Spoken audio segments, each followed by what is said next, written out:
Cumprimentando a presidência, a relatoria, a testemunha, a defesa e todos os senadores, meu colega Dr. João aqui, que eu agradeço a inestimável ajuda. Eu gostaria de saber da testemunha em que período ela foi administradora da Caixa Econômica Federal e se nesse período tomou conhecimento de que a Caixa propôs ações em face do Tesouro, cobrando os créditos referentes às pedaladas.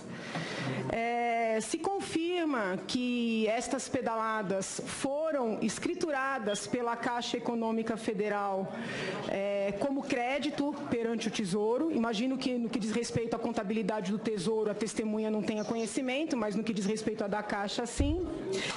E se no período em que administrou a Caixa, recebeu alguma denúncia referente ao superfaturamento de 30% no programa Minha Casa Minha Vida, que agora, inclusive, já é objeto até de delação, onde se mostra que os valores estavam muito acima do que o mercado poderia praticar para poder alimentar caixas de campanha de determinados partidos políticos.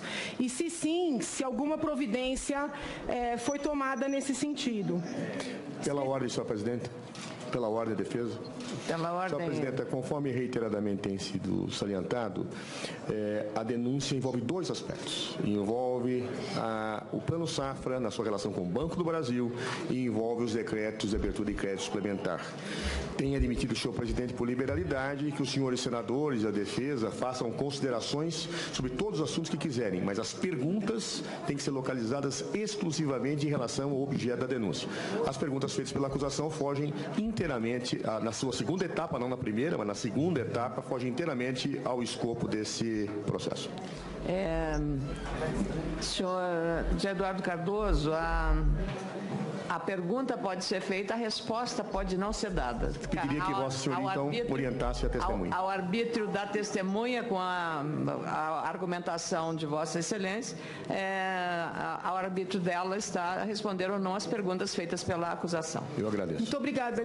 Posso terminar o por favor, por favor. Obrigada, Excelência. Não, eu gostaria... Darei um minuto mais, porque houve uma interrupção. Muito obrigada, Excelência. Eu gostaria de justificar as minhas perguntas, porque, muito embora tenha sido decidido que o Senado vai apenas se debruçar sobre as pedaladas referentes ao Banco Safra, ao Banco do Brasil, Plano Safra, e sobre os decretos de 2015, muito embora o PSI, por exemplo, tenha sido um programa de responsabilidade do BNDES, no qual houve pedaladas na casa dos bilhões também em 2015. Então, muito embora o Senado tenha decidido se debruçar sobre essas partes, a acusação precisa mostrar o modus operandi.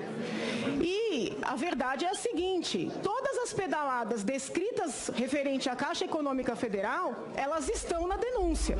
Então, ainda que não haja responsabilização sobre estas pedaladas, é importante que fique claro que o governo já tinha conhecimento das irregularidades, que a Caixa Econômica Federal e o Banco do Brasil já estavam cobrando estas pedaladas, ou seja, este crédito, que as instituições financeiras há muito tempo contabilizavam esses créditos como crédito delas perante o Tesouro e o Tesouro não.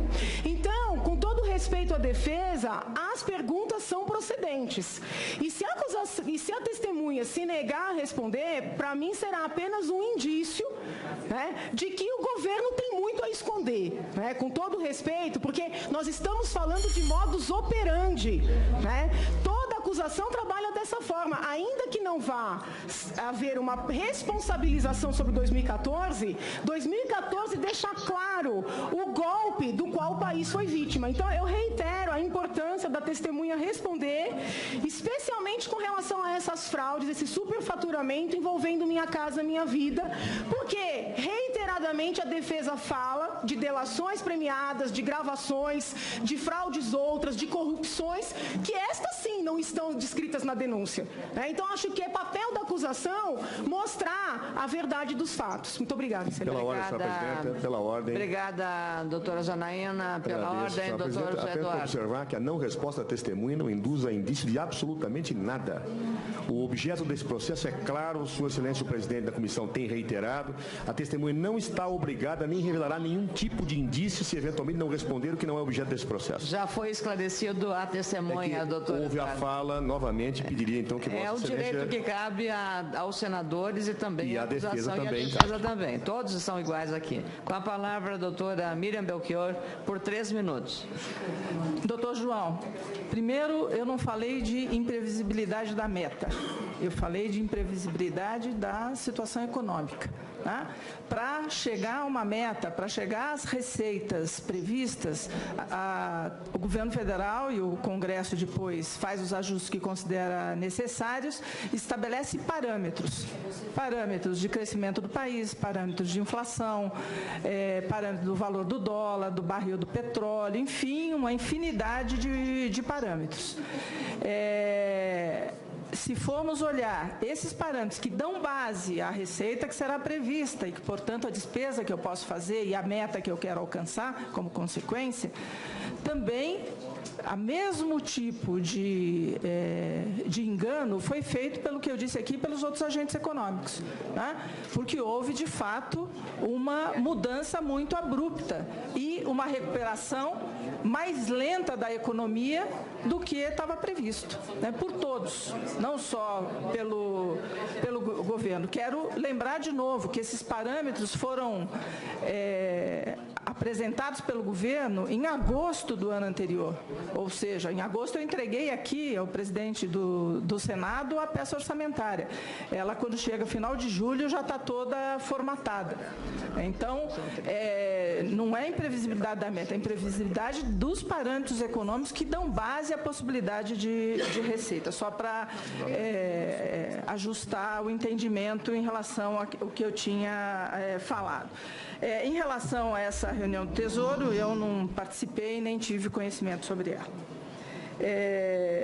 Em relação às perguntas da doutora Janaína, eu queria dizer que eu não estava na Caixa no período, né? Eu era ministra do Planejamento, e, portanto, eu não tenho o que falar sobre isso, a não ser que a Caixa, comigo, presidente, e antes disso, pelo que eu fiquei sabendo, abre procedimentos administrativos de apuração de todas as denúncias que apareçam, por menor do que elas sejam. E tem feito um trabalho que pode ser afiançado pelo Ministério, junto com a Polícia Federal, pedindo sempre a participação da Polícia Federal nas investigações e procurando o Ministério Público para fazer um trabalho conjunto de apresentar as informações disponíveis na Caixa e obter do Ministério Público as informações para poder fazer nesse trabalho conjunto identificar os eventuais problemas que ocorram.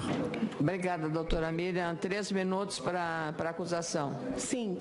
Nessa parte da imprevisibilidade das receitas, foi levado em consideração a renúncia fiscal que aconteceu de aproximadamente 300 bilhões, porque tem que tomar uma certa cautela, né, com essa questão da imprevisibilidade, quando existe uma renúncia fiscal nos mais diversos setores, na casa dos bilhões. Então, essa renúncia foi levada em consideração? Foram levados em consideração os prejuízos já confirmados nos balanços da Petrobras no período, porque a Petrobras já tinha realizado muitos prejuízos.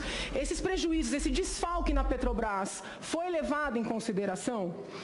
Aí eu gostaria de saber se os decretos, além de editados antes da aprovação do PLN 5, também teriam sido executados antes da aprovação do PLN 5. É isso. Com a palavra, a doutora Miriam Belchior, por 2 minutos. Tá, em primeiro lugar, a questão da renúncia fiscal, né? Essa é uma tarefa do Ministério da Fazenda, da Secretaria da Receita, mas eles fazem eles são super rigorosos na elaboração das previsões de receita. E, evidentemente, que eles consideram todas as renúncias fiscais. Quero dizer, inclusive, não foi possível, por falta de tempo, falar na resposta ao senador Caiado, mas aproveito aqui essa oportunidade. Uma parte importante uma parte, não sei direito o quanto, mas uma parte grande da frustração de receita em 2015 foi exatamente porque a retroação das desonerações demorou a ser aprovada e entrar em vigor, né? Então, se previa que ela fosse aprovada até um período, então a Receita previu que elas voltassem, retroagissem essas desonerações e elas não fizeram nesse período. Foi mais uma razão de redução de receita no ano de 2015. Em relação à Petrobras, na verdade, o efeito mais importante da Petrobras em relação à receita são os dividendos, que não é um valor substantivo, comparando, por exemplo, em relação à renúncia fiscal que a senhora se referiu aqui. Então, não é importante, não é um montante expressivo no montante de receitas do governo federal. Diria que é lateral. Não, falando em muitos bilhões, para a gente sempre é muito dinheiro, mas olhando o tamanho do orçamento federal, ele não é significativo. Em relação aos decretos, vou precisar de mais um segundinho, esse é os 2 minutos, né? Não, em relação aos decretos, em primeiro lugar, os decretos não geram nenhum efeito na meta, porque eles estão submetidos ao decreto de contingenciamento. E mesmo que, eu não sei se eles foram executados ou não, porque eu não estava à frente do planejamento à época. No entanto, se eles foram executados, outras dotações não foram, porque as áreas, o MEC, por exemplo, que tinha 70%, tinha um limite de empenho e um limite financeiro. Então, se ele executou esta parte, ele teve que deixar de executar outras dotações, de tal forma que o limite que ele tinha, tanto de empenho quanto financeiro, ficou o mesmo. Portanto, não afeta. Obrigada. 1 minuto, doutora Janaína Pascoal. A senhora sabe dizer se despesas eventualmente canceladas para tentar, vamos dizer assim, justificar essas despesas abertas de maneira suplementar, se elas estão ligadas ao mesmo órgão em que os créditos suplementares foram abertos? Não sei se isso é do conhecimento da senhora. Ou seja, porque algumas testemunhas tentam explicar essa questão dos decretos, dizendo que em alguns deles houve cancelamento de outras despesas, né? A senhora sabe dizer se esse eventual cancelamento, porque ainda não veio documentalmente a prova disso, mas se esse eventual cancelamento foi no mesmo órgão, ou seja, a mesma destinação das despesas? Obrigada, doutora Janaína. Com a palavra, doutora Miriam. Eu não acompanhei, então vou falar, como eu disse aqui no começo, em tese. Quando um ministério pede um crédito, ele pode fazer por anulação de dotação ou por superávit ou por resultado de exercícios anteriores, né?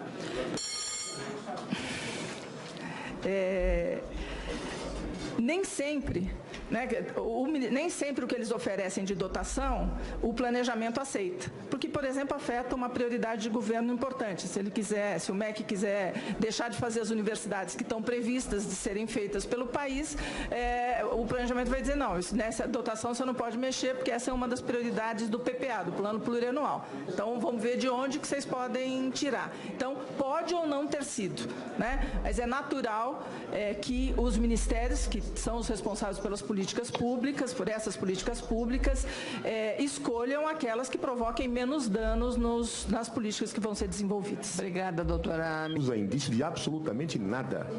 O objeto desse processo é claro, Sua Excelência, o presidente da comissão tem reiterado, a testemunha não está obrigada nem revelará nenhum tipo de indício se eventualmente não responder o que não é objeto desse processo. Já foi esclarecido a testemunha, doutora. Houve a fala, novamente, pediria então que Vossa Excelência... É o direito que cabe aos senadores e também e a defesa também. E a defesa também. Todos são iguais aqui. Com a palavra, a doutora Miriam Belchior, por 3 minutos. Doutor João, primeiro, eu não falei de imprevisibilidade da meta. Eu falei de imprevisibilidade da situação econômica. Tá?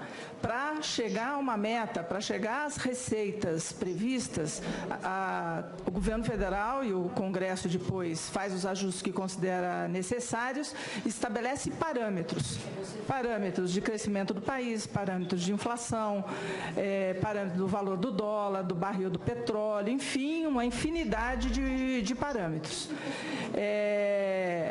se formos olhar esses parâmetros que dão base à receita que será prevista e que, portanto, a despesa que eu posso fazer e a meta que eu quero alcançar como consequência, também o mesmo tipo de engano foi feito, pelo que eu disse aqui, pelos outros agentes econômicos, né?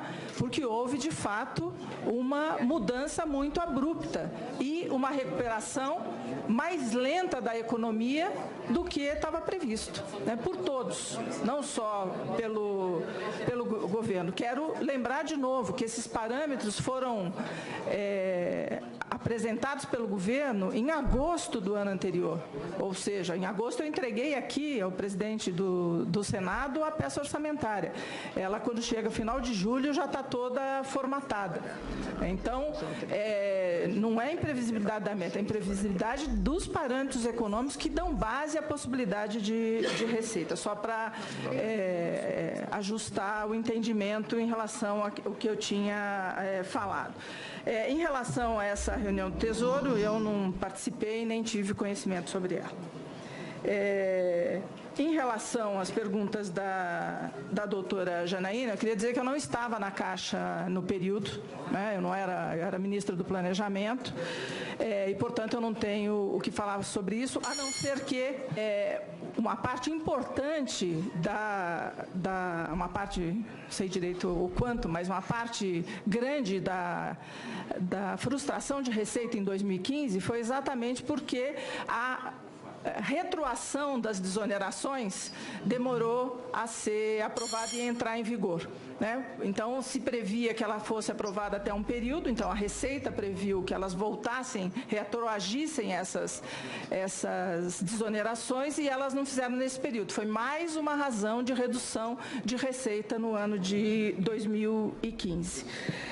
Em relação à Petrobras, na verdade, o efeito mais importante da Petrobras em relação à receita são os dividendos, que não é um valor substantivo, comparando, por exemplo, em relação à renúncia fiscal que a senhora se referiu aqui. Então, não é importante, não é um montante expressivo no montante de receitas do governo federal. Diria que é lateral. Não, falando em muitos bilhões, para a gente sempre é muito dinheiro, mas olhando o tamanho do orçamento federal, ele não é significativo. Em relação aos decretos, vou precisar de mais um segundinho, esse é os 2 minutos, né? Não, em relação aos decretos, em primeiro lugar, os decretos não geram nenhum efeito na meta, porque eles estão submetidos ao decreto de contingenciamento. E mesmo que, eu não sei se eles foram executados ou não, porque eu não estava à frente do planejamento à época. No entanto, se eles foram executados, outras dotações não foram, porque as áreas, o MEC, por exemplo, que tinha 70%, tinha um limite de empenho e um limite financeiro.